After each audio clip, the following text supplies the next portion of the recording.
You saw the blue hat producers. We are rolling. Producer 2 is in a much better mood today because we're back. We are so back. We got Elite 16 beach volleyball on Volleyball TV. NCAA beach volleyball is rolling. We got the SANDCAST is rolling. We had one of our favorites with Kristen Nuss and Taryn Cloth. We got a 3-camera setup with Frida. We're trying to do that a little bit more, add some higher production values, especially to the guests that we think are going to be making the Olympics in Paris. So we are going to try to make a lot of those really nice looking, high production value, cinematic looking podcasts when we have a Kristen and Taryn, a Mel and Brandy, Miles Partey and Andy Benish. We all have them scheduled to come on the show soon. So we're back, everyone. And you know who is back after the Doha Elite16? Stefan freaking Boermans and Yorick de Groot. My goodness gracious. They came out, they'd never won an Elite 16 before, and they came out, one of my favorite teams. I knew they were so talented. They've had some injury problems. Yorick had to miss a lot of the 2022 season with hernia. Boermans picked up Matthew Immers, did very well, and then they come back. They had a great year last year, but didn't win any Elite 16s, and then bam, they come out and win gold, and they played phenomenal. They won their pool, beat Anders Mol and Christian Sorum in pool play, a match in which Stefan Boermans had 9 blocks. Count them, 9. They go out, they roll through Sharif and Ahmed in the quarterfinals, win their semifinals against, guess who? Anders Mol and Christian Sorum again. They became just the 3rd team in history to beat the Beach Volley Vikings twice in the same tournament, joining Alex Brower and Robbie Musin, who did it in 2022 in, trivia question, Rosarito, Mexico, and joining Miles Partey and Andy Benish. And so before I called the final in which Boermans and de Groot played against Sweden's David Amann and Jonathan Helvig, who I think very much have an argument as the best team in the world right now, I told Simon, I was like, I'm picking Boermans and de Groot. They got the fairy dust on them. You can't beat Anders and Christian twice and have me bet against you. And not only did they win, they won 21-11, 21-10. Absolutely dusted one of the best teams in the world. They've never lost that bad in a set, ever. Not a single set. And then they do it in twice in one match. Insane. And it was just one of those performances where nothing could go wrong for Boermans and de Groot. And Boermans in particular, he had 9 blocks. And at 19-10 in the second set, he made probably the greatest block I've ever seen in my life, where he hits this line chisel that Amann digs. He goes out to the right pin thinking that Amann's going to run a straight in approach, and then Amann does his thing. He sprints left. Boermans tracks it down and just sort of sticks his right hand up there sideways, doesn't really jump, and somehow gets the block to get match point. And that's just one of those things where if you got that going for you, it's just one of those days where you can do no wrong. It was one of those tournaments where Boermans and de Groot could do absolutely no wrong. Undefeated, gold medal. And they just have 8 finishes in their Olympic qualifying, but right now they're averaging 830 per event. So they're technically only number 19 in the Olympic rankings, but averaging 830 per event. I'm giving them the Sharpie treatment. And a lot of you guys might say, well, Boermans has a bad back and de Groot had that hernia and they're hurt. Well, if they so wanted to, they could forfeit out of the next 4 Elite 16s. And as a reminder, we go to Natal, where we go to Tepic first in Mexico in April, Natal in Brazil in May, then we go to Espinho in May, and Ostrava in June. So 4 Elite 16s remaining, and Boermans and de Groot could just show up, forfeit, and still wind up with a grand total of 8,480 points, which at the moment would rank 4th in the world in the Olympic rankings. So they're getting the Sharpie treatment. They are in the Olympic race. Boermans and de Groot, one of the best performances in a tournament I've seen in a long, long time. Only dropped 1 set. That came to Anders Mol and Christian Sorum. Beat Norway twice, beat Sweden, beat Qatar. You can't ask for anything more. Boermans and de Groot, back, Sharpie. The storyline number 2 for the men. Now, Boermans and de Groot's success is a huge blow for their countrymen, Matthew Immers and Steven van de Velde. Now, van de Velde and Immers, they had no business being in the main draw anyway. They were down 16-7 in the second set to Lithuania. Audrius Kanasis and Patricus, one of my favorite names in the world, Stankovičius. I don't know if that's actually how you pronounce it. It's probably not, but I'm going with it. And then they come back and win 21-19. They were down 9 and didn't even need extra points. Then they win in overtime in the third set. So credit to Lithuania for responding from that end of set meltdown, a meltdown I've never seen before on the men's side. And then they still pushed it into overtime in the third set. But they come back, beat Lithuania after being down a deficit I've never seen before a men's team do. And then they beat Robin Seidel and Maritz Pristaus to punch their ticket into the main draw.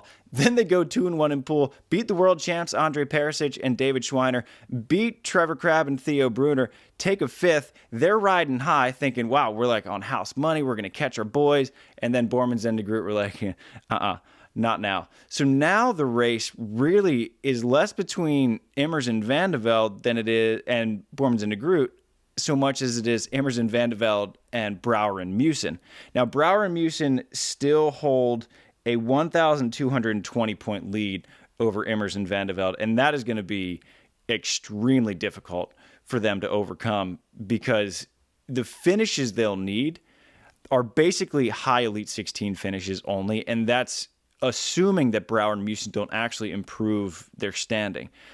So I would say that the Dutch race, it's not over, but that just has to be such a morale blow to Immers and Van de Velde, who had this miraculous comeback, have an objectively good finish. A fifth in Elite 16 is so hard to do, and then they just fall even further behind than they were. It's so brutal to take. And that's just how deep this Dutch federation is. You have 3 teams in your federation taking top 10 finishes in the first Elite 16 of the season. One of them wins a gold medal. That's just only 4 teams won gold medals in Elite 16s last year. So Stefan Boermans and Yorick de Groot, they joined that club, just the 5th team in the last year and 1 event now.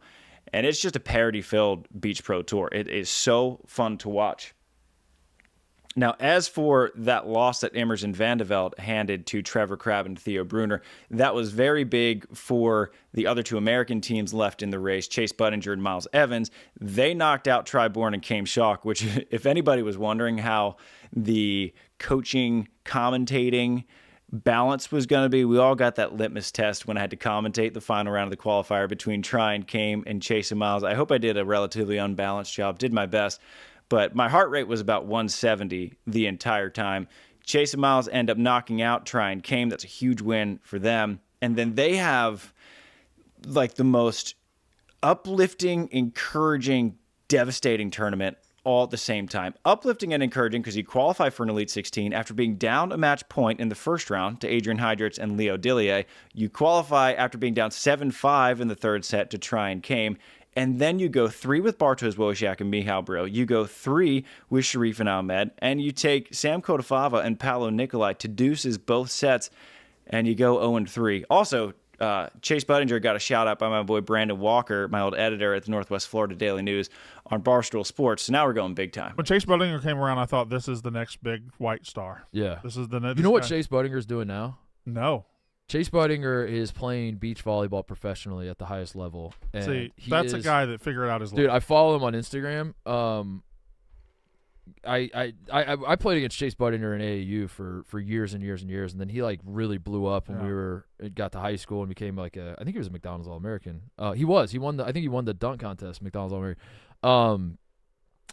And then he didn't really flame out in the NBA. He was all right. He was whatever. It's a backup. But then he got to a point where he was like, you know what sounds more fun than grinding, trying to make NBA rosters every offseason? What if I just live in Manhattan Beach, California, and just go to the beach every day and play volleyball, and that's my life? And that's what he does. It's an insane life. That's probably one of the best lives you can have. He's got it figured out. We got beach volleyball in Barstool. We're taking off. We're back. But as for Chase and Miles, so they gained 220 points in the Olympic race. Trev and Theo added 300 to their total in the Olympic race, and Try and Came added 100 with their 400-point finish in the last round of the qualifier. And so now Trev and Theo are 1,040 points ahead of Try and Came, and they're about 600 ahead of Chase and Miles. So they are feeling cozy, even though that if they would have beaten Immers and Van de Velde, they'd be sitting real pretty right now. So Immers and Van de Velde kept the U.S. race a lot more interesting by knocking out Trev and Theo earlier. But Trev and Theo have to be feeling pretty good because that 9th is still a solid points finish. It adds to their entry points, so they might be straight into the main draw of the Tepic Elite 16. And when I was talking with Trevor earlier this year, he said, few things better in life than going from the qualifier straight into the main draw of an Elite 16. The other one is going from economy to first class on an overseas trip. I don't know if Trev got the first class upgrade to Doha, but he got the upgrade into the main draw, and they made the most of it. So they extended their lead. Boermans and de Groot pretty much certified their lead. They're going to be in the Olympic race to me. I'm sharpieing them early. And Brouwer and Mewson, who have not yet sharpied, although the probabilities give them about a 99.9%er, they still need to just have one more good finish to really close the door on Immers and Van de Velde. The last big story for the men is that this tournament could not have gone a whole lot worse for Sam Schachter and Dan Deering. We have them coming on the podcast on Wednesday.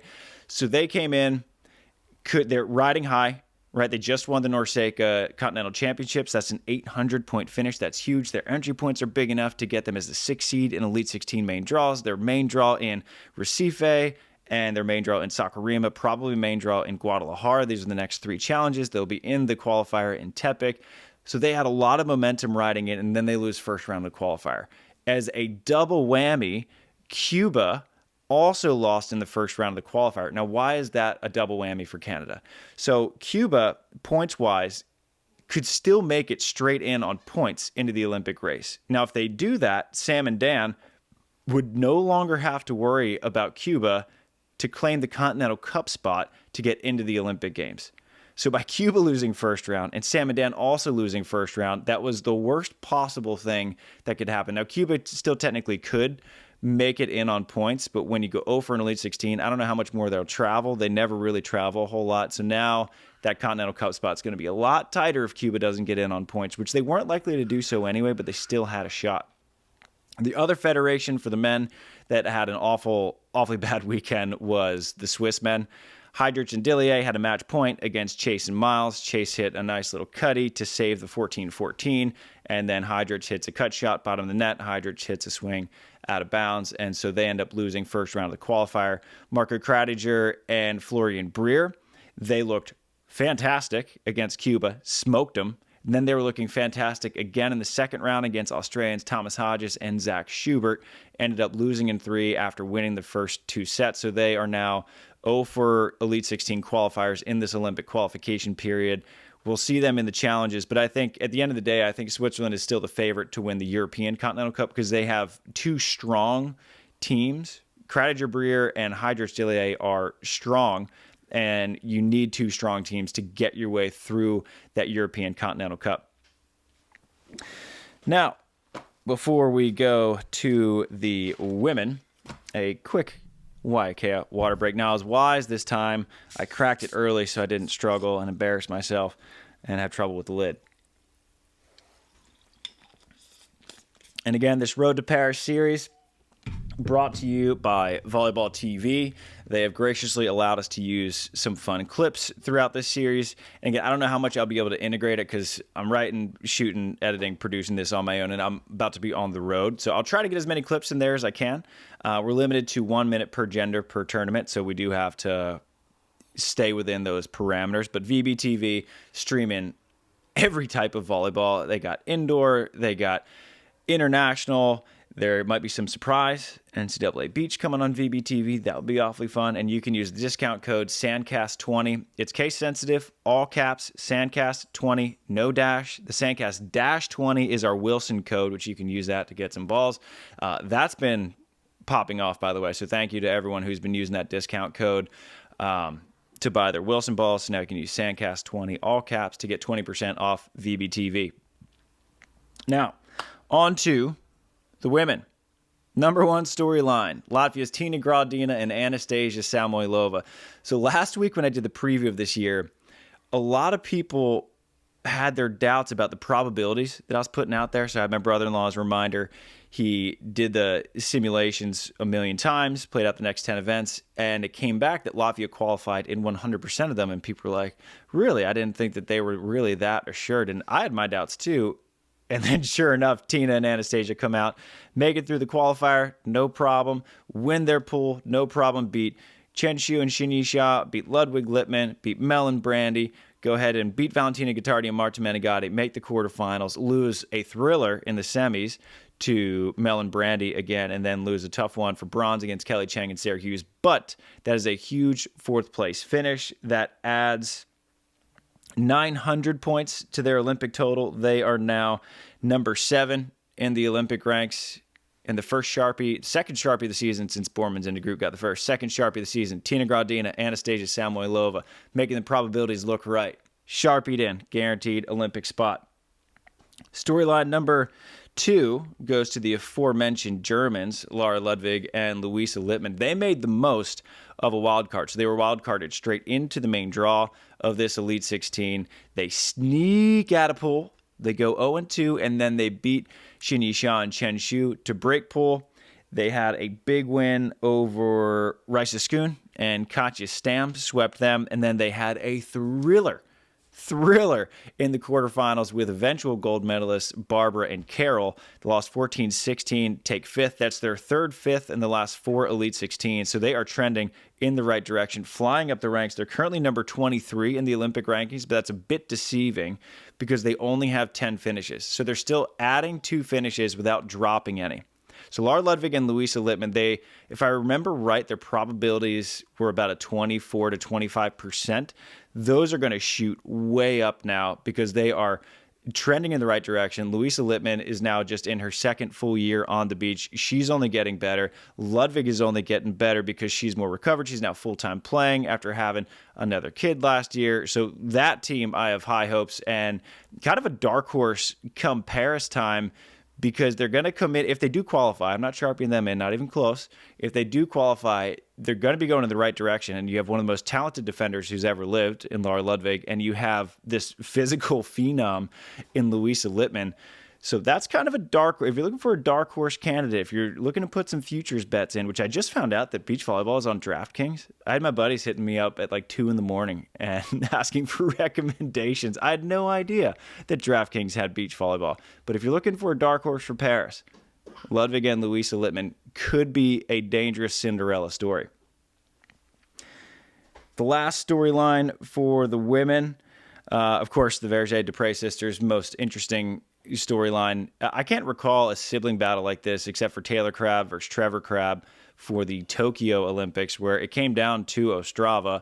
Triborn and Trevor Crabb ended up losing, and Taylor and Jake Gibb were sitting in the cafe in Ostrava, and they just started hugging and crying, and everyone was like, you guys all right? They were more than all right. They qualified. Now we have a similar battle between Zoe Verge-Depre and older sister Anouk Verge-Depre, and this one went to Anouk and Joanna in a really interesting manner. So Anouk and Joanna and Zoe and Esme Bobner both make it out of the qualifier, but Anouk and Joanna kind of get a gift because they're in the same pool as Australia's Maria Faye Artacho and Taliqua Clancy. Maria Faye and Taliqua, they forfeited out of the tournament because supposedly Taliqua is a little bit hurt, and they showed up to the tournament because they still need to add finishes, and so they just bit the bullet, took a 13th just to tack on those finishes and get the points. The same thing they did in the Molly-Mook Futures 2 weeks ago.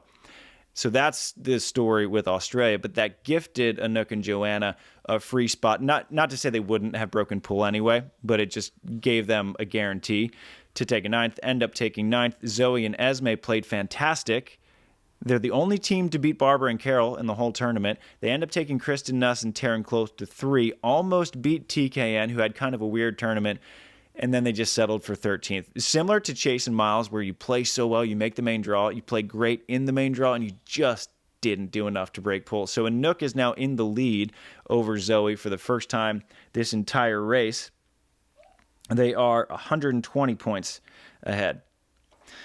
So that'll do it. Those are all the major storylines and a little bit of housekeeping before we sign off on our technically second Road to Paris of the year. A lot of people were asking, where are Miles Partain and Andy Benish? And they're just enjoying a long offseason. They signed up for Doha just in case they wanted to be ready, but they're only playing Elite 16s. And so for them to play Doha and then to take a month off and then to play the Tepic Elite 16 just didn't make a lot of sense. And if you think about the workload that Miles has gone through really his whole life, where he's gone beach all summer and then indoor and then back to beach, he hasn't really had a break. And it's hard to go from, he left his indoor season midway through, charged into the Olympic race with 0 break, ended up having a phenomenal season. And so they just needed to take a break. And so they're going to come back fully charged up 100% for the Tepic Elite 16, and we'll be seeing them the rest of the year. Already mentioned the Australia forfeit. Bartosz Wojciak and Michał Brill, they forfeited their 9th place match against Anders and Christian, supposedly an injury to Wojciak. I don't know what it is. I don't know the severity of it, but that was the reason for that forfeit. Next, on the road to Paris and the Volleyball World Beach Pro Tour, we are going to Brazil. And, well, we're not going, buddy, but I'm going. I'm going to Brazil with the boys, try and cane. There will be challenges in Recife and Saquarema. So the next one will be after Saquarema, most likely, unless I have some downtime in Recife. I doubt it, because the priority, again, will be Dryborn and Came Shock and helping the boys extend this Olympic race as long as we can. So that is what's coming up. You can watch all the action on VBTV. And what do we say? Sign off, buddy. Shoots or he.